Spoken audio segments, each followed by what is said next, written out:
我今仔日要讲一个小红帽的故事。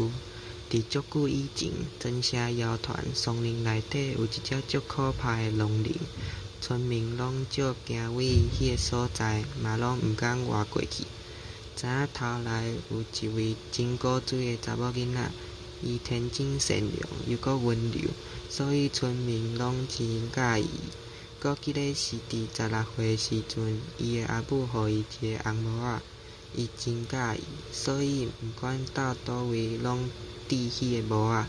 伫听讲松林另一边真社的阿嬷破病后，小红帽决定代替较受伤的阿母去看阿嬷。虽然村内的人拢苦劝伊，伊坚持要去。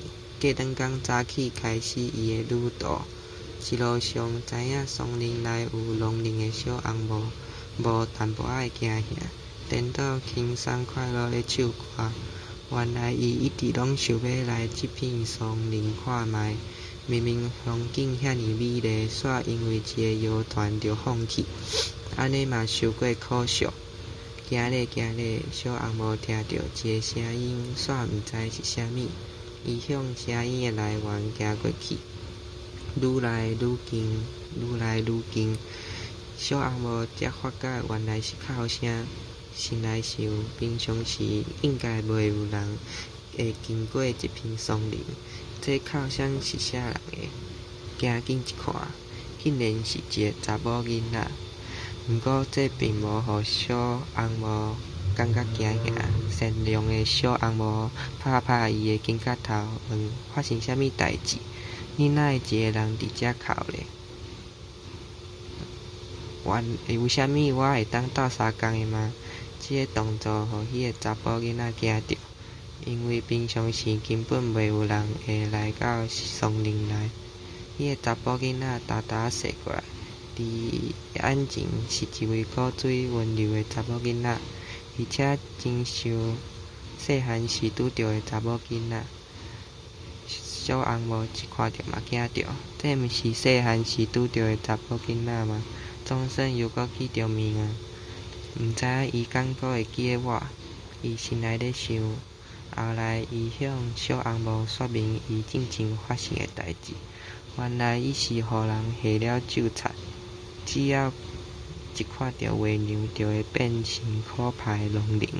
变成龙灵的伊会失去理性，攻击别人。伊足惊吓，嘛毋知怎样面对庄仔头的人。所以一直秘伫松林内，嘛甲目睭合起来。听完了后，小红帽嘛哭啊，嘛决定要帮助伊。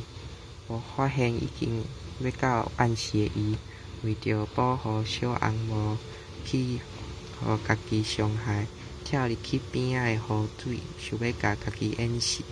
小红帽一看到，马上跳入去救伊。救起来，伊因为啉伤侪水，所以昏倒啊。必须的小红帽听了伊，瞪开目睭后，第一眼看到的就是小红帽。伊马上甲小红帽撒开，讲：我足危险，毋通我紧我。后来才发觉家己已经无变成龙灵，原来头拄仔的精破解了迄个咒册，伊是王国的王子。甲伊一个婴仔是做伙佚佗的查某囡仔，后来因为伊的自私去互咒册听话，后来两个人嘛相认啊，嘛做伙到阿嬷兜失散的王子转来啊，嘛已经找到伊的真爱。